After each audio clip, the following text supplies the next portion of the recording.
Hi guys, so I am on my way to the pre-op support group right now. I know most of you on this page because of the pre-op support group, and so don't mind me as I'm safely driving and recording. I'm sorry I'm not looking at you the complete time, but you know, obviously safety comes first. So I kind of wanted to run through a couple things. Today was a pretty awesome day. I actually ended up taking my CDL license, which I was telling on my last video how having this surgery has changed so many things in my life. It's not just changing my looks, it's changing the way I think, it changes the way I let people treat me, it changes everything. I don't let anything hold me back anymore. Like, I was scared to death about taking this CDL test as well as becoming a bus driver, because God knows, anyone that knows me knows, like, I am a strict mom and I don't play games. And so, yes, am I crazy for doing this? Sure. But at the same time, I have good reason to do it, and it's for my Bailey Boo, as well as to help the school out that my kids go to, because it's a really awesome school. Anyways, so with doing this surgery, I feel like it has, like I said in the last video, it's given me a whole new life. You know, it's just amazing. And so even though today I did the test, I passed. So I start actually bright and early tomorrow morning, driving little children to school. And so I'm really psyched about that. I think it's going to be awesome. And I'm really proud that I followed through with it and did it and had enough, I don't know. My brain is farting right now.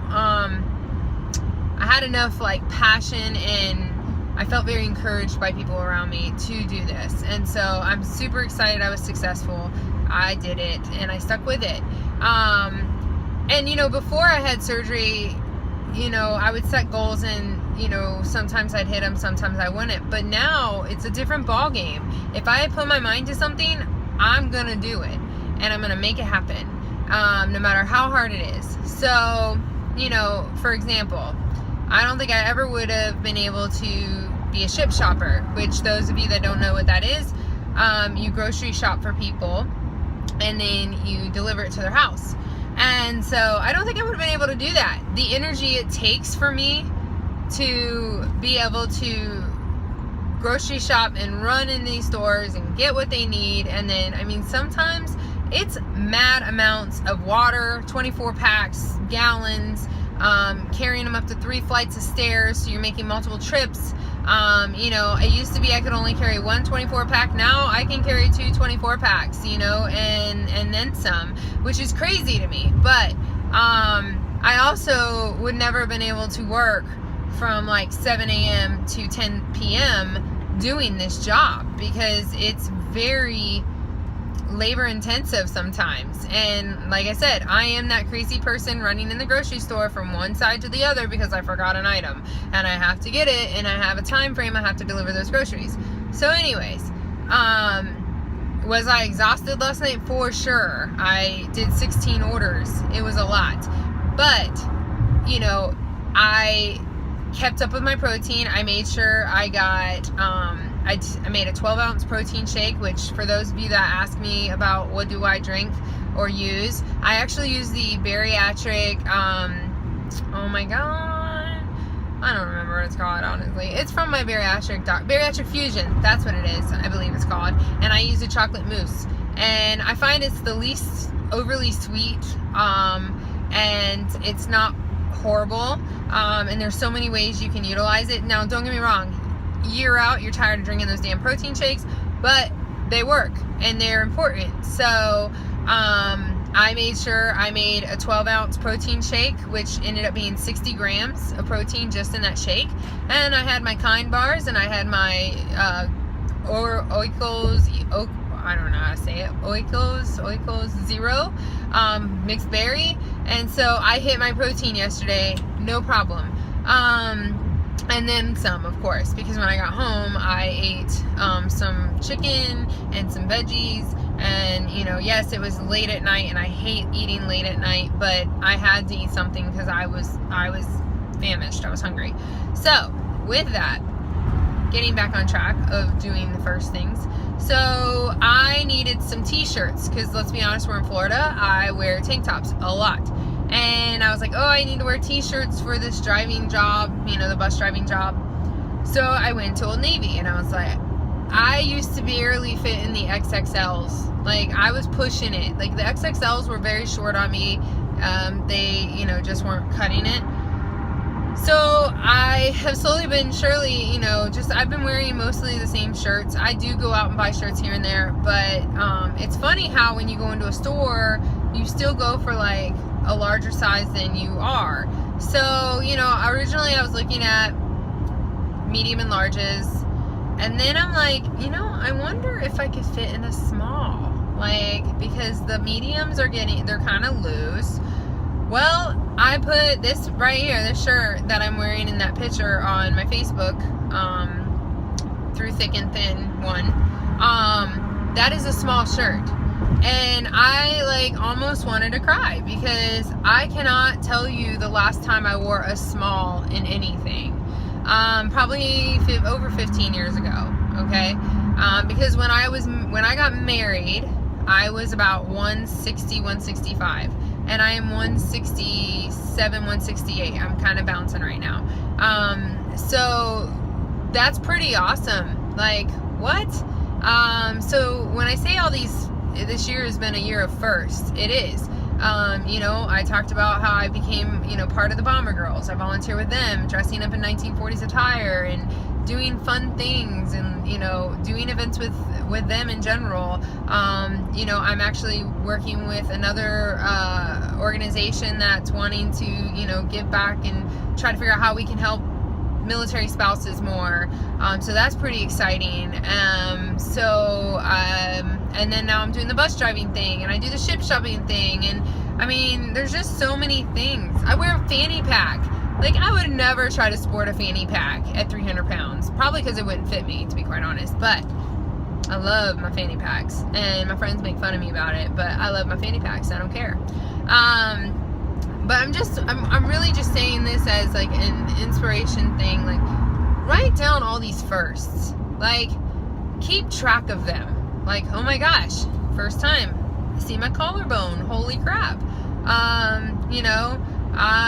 First time of, going and walking a mile and maybe throwing a little bit of jogging in on it, or making it through a whole workout class. Because when those scales not moving, these things are going to be there to remind you of how far you've come. Because without taking your life back and changing it with this surgery, or losing weight on your own, if you can do that. Unfortunately, that just was not in my deck of cards, and I chose this, and I'm very happy I did. I actually regret not doing it in the first place. But, you can look back in your stuff and say, hey, yeah, maybe I have, maintained for the past 2 weeks, but I did this for the first time, and, if you're still feeling, like I said in the last video, go to the produce section. Go pick up a 5-pound bag of sugar. You're going to be like, holy moly, wow, that's 5 pounds. Imagine however many pounds you've lost. So I just think it's important to really acknowledge those successes, acknowledge those firsts, because it's really going to help you through your journey. And I'm telling you, it just makes everything even sweeter. And, I'm very proud of everybody that's on my page, and that has decided to take their life back and take control of it. And this is in any aspect of your life. If you're struggling with weight, or if you're struggling with addiction, or you're struggling with, anxiety, depression, and overcoming those little obstacles that you're facing, I mean, that's amazing. This is not, I can honestly tell you, this is not a race. And I always tell people when they first have their surgeries, or when, I'm talking to people, slow and steady wins the race. People have this misconception that when you have the surgery, you're going to drop, boom, it's gone. That's not what happens on everybody. Now, some people, sure. But if you want to do it the healthy way, as long as you're following that health plan, the food plan, and everything, you know, your doctors and, you know, nurse practitioners are telling you and dietitians are telling you, and you're losing weight at a slow but steady pace, that's awesome. Because for one, you're more likely to keep it off. For two, your skin has time to retract. So, you know, I mean, even though it took me a year to lose my 126 pounds, you know, yes, my skin, I still have loose skin on my thighs, I still have loose skin on my arms, my belly, you know, actually on the side of my boobs, like underneath my armpit area, like things you can't see. But I can only imagine if I would have lost faster, how it would have looked. You know, I don't want to look sick, I don't want to look ill, and I'm really happy that I have been able to embrace this whole year of the slowly but surely losing and making those changes and those strides, and, you know, just all around. That's pretty awesome. So anyways, I just kind of wanted to touch base with y'all. I wanted to let you know I'm really trying to do more videos in the sense that, you know, I want to inspire you guys. I want to give you guys, I want you to know you're not alone in this. It is a hard journey to be on by yourself, and just know, you know, you are never alone. You can always reach out to me no matter what. You know, I'm an open book. Anyone that talks to you, you know, if you ask anyone about Brooke, she's an open book. She's going to tell you straight up. And, you know, I am 100% there. You know, even if you feel like, man, I've screwed up and I'm frustrated and I've fallen off track, hey, reach out to me. You know, I'm there to listen, and I'm there to help support you and encourage you to hop back on that track and start making those right decisions. And, you know, you're never in it alone, ever. And I can tell you, the people on the page that I'm on, or that I have, we're all there for the same reason. We're trying to get healthy and take our lives back. And so if you're having a rough day, man, hop on there and say, man, I'm really struggling with this today. And, you know, because let's be honest, life is not always peachy. And so, you know, that's when you have your friends and your family to rally around you and be like, hey, I got you, you know, and you can do this. I know you can. And that's really where I dedicate my success, is, you know, and I don't want to take 100% credit for where I'm at now. If it wasn't for my, you know, close girlfriends and my family, like, pushing me and supporting me, you know, I told you in the first video, my very first video, I don't know where I would have been. But I am very blessed and lucky to have some awesome people in my life, and they have really just pushed me to a whole nother level. I even have one of my friend's moms that oh man, I don't want to mess with her. And before I even had my surgery, she was like, you better be doing this for you, and you better, you know, make sure you follow the rules and you do what you're supposed to do. And you know what? I keep that in the back of my mind all the time, because you know what? It keeps me on track, and that's sometimes what I need. I need a little butt kicking, because I'm hard-headed. I'm gonna be honest. Don't tell my husband. Anyways. All right, y'all. Well, I'm almost to a pre-op support group, and I'm super psyched about meeting these people and just hopefully giving them some insight and making them excited about these decisions. And until next time, keep it up, get your booty moving, and we got this. Peace!